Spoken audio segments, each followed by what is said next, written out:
और मैं बड़ी बात नहीं कहता, मैं छोटे मोटे जो दान पुण्य करता हूँ, जो छोटी मोटी बातें होती हैं, आप भी देखते होगे। माँ आया चुपचाप बेटी की शादी दी, आया चुपचाप मिला और अपना चुपचाप उठ के चलेगा। मैं ना कभी ये कहता कि मैं किस लड़की की शादी में गया था, ना मैं कभी ये कहता मैंने किस गरीब का घर बनवाया है, क्योंकि ये गरीबों का मजाक है, मजाक। अगर आप उनके साथ फोटो खिंचवाते हो, उनकी वीडियो वायरल करते हो, तो ये गरीबों के साथ मजाक है, उनकी मदद नहीं है, ये मजाक है। मैं इस विचार का आदमी नहीं। मैं जहां से भी मुझे इनविटेशन मिलता है, मैं इस पूरे गोहाना क्षेत्र में कोरोना काल में आपने देखा होगा, मैं आज बताता हूं जो मैंने कभी नहीं बताई। जब इन्होंने मेरी शिकायत शुरू कर दी, मैंने करीब करीब 2.25 करोड़ रुपए के आसपास खानपुर मेडिकल कॉलेज, 96 लाख रुपया सरकारी अस्पताल सोनीपत, मैंने वहां पक्के का छोड़ रखा है, बिल काट के। मैंने सरकार से लिया नहीं, मैंने पहले कह दिया था कोई भी गरीब ऑक्सीजन की वजह से नहीं मरना चाहिए, गैस जितनी चाहिए मैं दूं। एक भाई आप मंडी आपके साथ है, एक विधायक की मंडी में कोई बताते हैं गौरव ट्रेडिंग कंपनी, 2.5 करोड़ रुपए के डिफॉल्टर बताते हैं मंडी वाले। 2.5 करोड़ रुपया व्यापारियों का, किसानों का, पता नहीं किस किस का है वो। 2.5 करोड़ रुपया मंडी का लेकर भाज रहे हैं। एक तरफ तुम्हारा भाई और तुम्हारा बेटा है, समाज की सेवा में खड़ा है, घर से लगा के करता है। और मैं इस देश के माध्यम से हुड्डा साहब को भी एक बात कहता हूं, हुड्डा साहब टिकट तो आपने दे दी और बीजेपी ने भी दे दी, पर्चे तो लोगों ने चेक करवे, पर्चे तो लोगों ने चेक करवे, खाली टिकट से बात नहीं बनती। और अगर वोट मांगने आना है, मंडियों का हिसाब कराओ, मंडियों से हिसाब करो।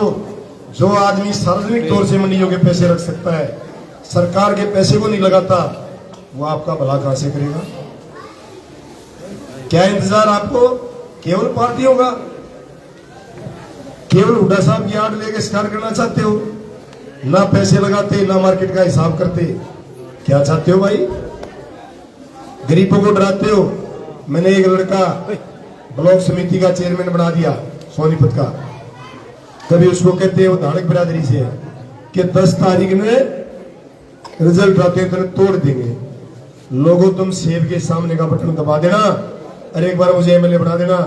तोड़ने की तो दूर की बात है, ये आंख भर कर नहीं लखा पाएंगे, आंख भर के किसी भी गरीब की तरफ नहीं लगा पाएंगे। बिहार है क्या?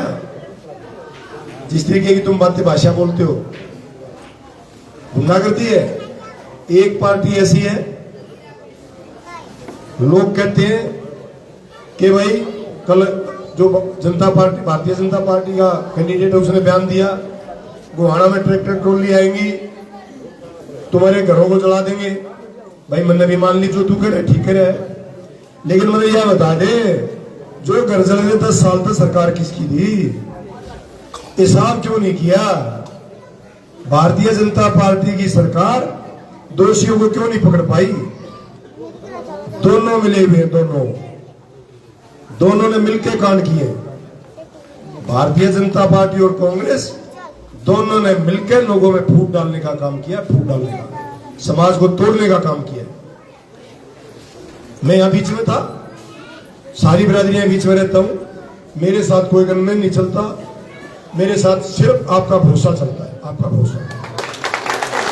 अभी आएगा भारतीय जनता पार्टी का कैंडिडेट, आप देखना 10-12 बॉडीगार्ड लेगा होगा, क्या पता नहीं भाई तेरे में।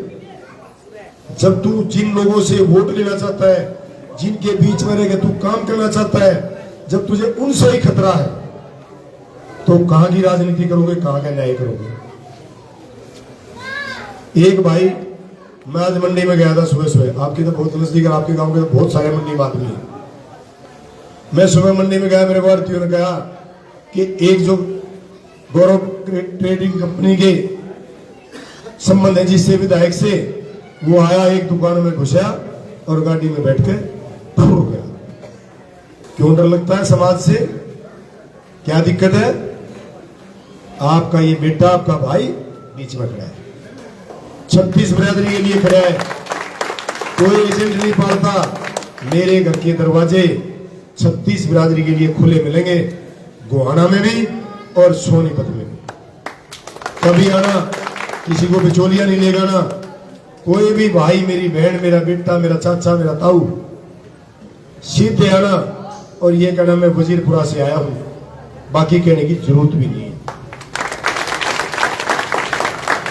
आपकी वो सेवा करूंगा जो आपने सोची भी नहीं। मैंने करीब करीब 130 हेल्थ कैंप लगाए। मैं लगातार पिछले 2 साल से गोहाना के जितने टीबी के मरीज हैं सब मैंने गोद ले रखी और मैं हर महीने उनकी सेवा करने आता था। इनको किसने रोक रखा था भाई? एक तो गंजू का मेरा बेटा डॉक्टर है, मैं और मेरे बेटे कोरोना काल में कहां खड़े थे, लोगों से पूछ लो, कैसे कैसे जान बचा रहे थे। और इस आदमी बता दो ना, रही वजीरपुरा की चौपाल में इसका घर नजदीक आ रहा है, किसी की कोई दवाई लिखी हो तो मैं बता दो। आज तक बुखार तक की दवाई दी हो किसी को बता दो, बुखार तक की। अस्पताल भी मेरा कित बनाए हैं, बताओ कित बनाए? यूपी में। मैं और मेरे बेटे पूरे सोनीपत जिले में कारोबार चाहे मेरे उड़ीसा तक हो, 1 इंच भी जगह कहीं नहीं पाएगी, एक भी ऐसा धंधा नहीं पाएगा, केवल सोनीपत जिले में पाएगा। और वो भी 1 नंबर का पाएगा। इसलिए ना मैं बीजेपी से डरता, ना मैं इनकी ईडी और सीबीआई इनकम टैक्स से डरता, और ना मैं इन कांग्रेसियों से डरता। नई अफवाह चलाते हैं। एक तो न्यू का कांग्रेस का विधायक तो कि राजवीर तो यह चुनाव में से हट जाएगा। लोगों, मैं ना तो दुष्यंत चौटाला हूं, ना मैं अरुण निनानिया हूं। मेरा नाम राजवीर दैया है। गर्दन कट सकती है, आपको बीच में छोड़ के नहीं भागूंगा।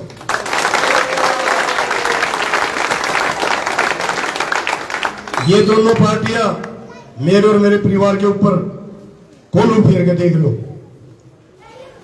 टस से मस भी नहीं होंगे और आपके बीच में खड़े रहेंगे। इनका ब्यो तो जोशी फेर करेंगे।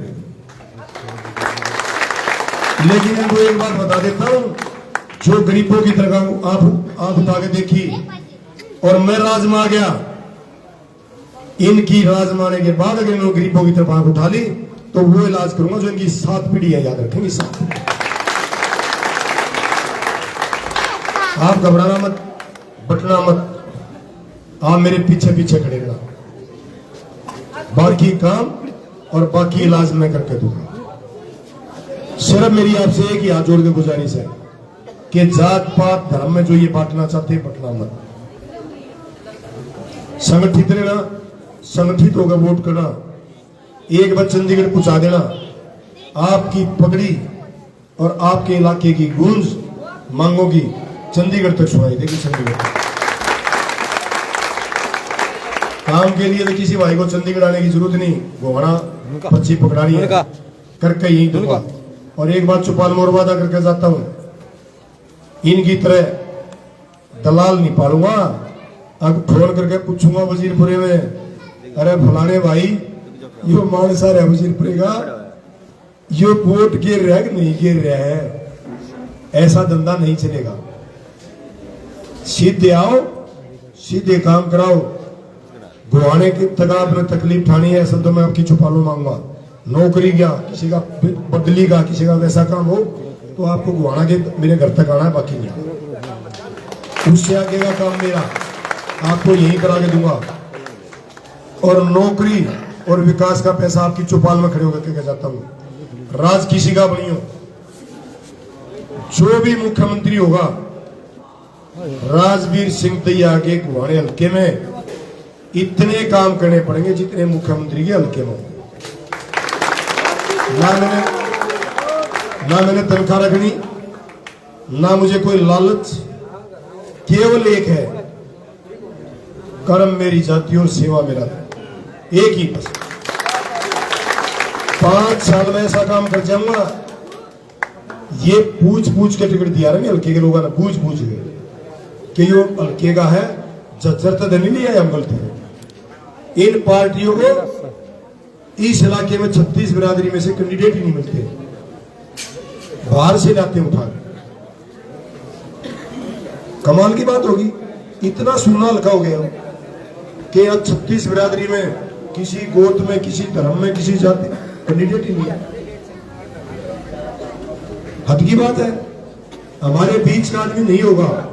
मैं यह कहते हुए कोई हिचकिचाहट नहीं मानता। स्थानीय विधायक ने भी जितनी, ये हर गांव में कहता है भाई मैंने तो नौकरी का नहीं लगा रखी है, नौकरी वाले वोट दे दो भाई, तू मैंने अपनी लिस्ट बना के दे देगा, तेरी 40,000 वोट आ रही है और उनमें तो आधी, और आधिया में भी आधी और उनमें भी आधी। अगर जो तू नारा दे रहा है उसमें से 10% भी तू नौकरी लगा रहा होगा, मैं तेरे सामने हाथ जोड़ के खड़ा हुआ और तेरी वोट करवाऊंगा, मैं अपनी मांगूंगा। अरे भले आदमियों, जो नौकरी आई 10% घुमाने की लगी, 90% बढ़ोतरी हल्के की लगी। कड़वा सच है, आप सर्वे करा लो, उठ लो। एक एक चीज का पता हमें। हमारे हल्के में तो खानपुर मेडिकल कॉलेज और खानपुर यूनिवर्सिटी में अगर ये खाली हमारे को फ्री दे देते हमारे हल्के को, आमने दिन की नौकरियां की जरूरत तो ना थी, वहीं से हमारा काम चल जाता। कई हजार नौकरियां वहां लगी हैं, कई हजार, वो भी नहीं मिली हमें तो। वहां भी हमारा 10% भी नहीं भर्ती हो रही हमारी। चपड़ासी, खलासी, चौकीदार, बेलदार, लिफ्टमैन, जो 4th क्लास की पोस्टें हैं, वहां आप जाके देखो, आपको वहां हल्के के 5% के बच्चे नहीं मिलेंगे। बात बड़ी बड़ी करते हैं, आप केवल साथ दो, नौकरियों में और विकास में भेदभाव नहीं होने दूंगा। ये मेरा वादा, भेदभाव नहीं होगा। इतनी नौकरियां लूंगा, इतना विकास यहाँ लूंगा। और मेरी माताएं बहनें जहां तक मेरी आवाज सुन रही हैं, जो तुम्हारे हाथ में 10 साल कागज रहे हैं, एक भी माता बहन को चुपाल से नहीं जाने तुम्हें, मेरा वादा है, चुपाल से एक को। मैं काम कराना जानता हूं, मेरे 2-3 काम रह गए थे, आप और गांव में जाकर पता करो, इतने आचार संहिता लगी। मैंने सरकारी और गैर सरकारी डॉक्टरों को इकट्ठा करके मैंने सारे हल्के में तकरीबन कैंप लगवाए। जब एक साधारण आदमी को इकट्ठा कर सकता है, तो क्या एमएलए या जिस पार्टी की सरकार है वो आपकी सेवा चौपालों में आगे नहीं कर सकती? ये झूठ बोलते, गुमराह करते हैं।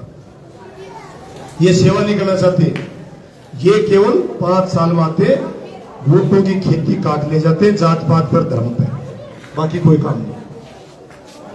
लोगों एक बार साथ दे देना, किसी भाई को तकलीफ उठाने की जरूरत नहीं।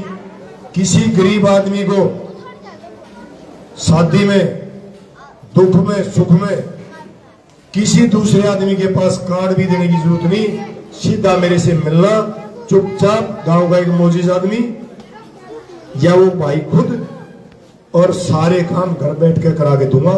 कभी चिंता करने की जरूरत नहीं है। बहुत देर होगी, उसके लिए मैं दोबारा माफी मांगता हूं, देर से आया हूं।